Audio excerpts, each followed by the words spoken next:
દૂધ ધારા ચૂંટણીના પરિણામમાં સૌથી મોટો ટ્વિસ્ટ આવ્યો છે। ભરૂચ વાગરા આમોદ બેઠક પર ટાઈ પડી। ટાઈ પડતા ચિઠ્ઠી ઉઠાવતા રાજ સંજય કુમારની જીત થઈ। બંને ઉમેદવારોને 13 મત મળતા ચિઠ્ઠી ઉછાળવામાં આવી। ઘનશ્યામ પટેલની પેનલના રાજ સંજય કુમારની જીત થઈ।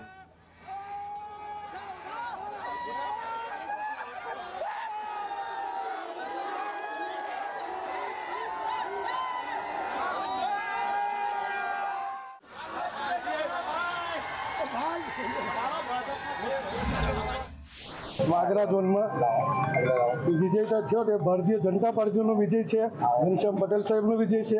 હું વાગરા વિધાનસભાના ધારાસભ્ય જે દાવો કરતા હતા કે અમે 15 સીટ જીતીશું, એની સામે અમારી જીત છે। ટાઈ થાય તો ચિઠ્ઠી નાખી અધિકારીએ અને ચિઠ્ઠીની અંદર નાની બાકી વડે ખેંચાઈ અને એની અંદર ચિઠ્ઠીમાં નામ મારું નીકળ્યું એટલે વિજય થયો।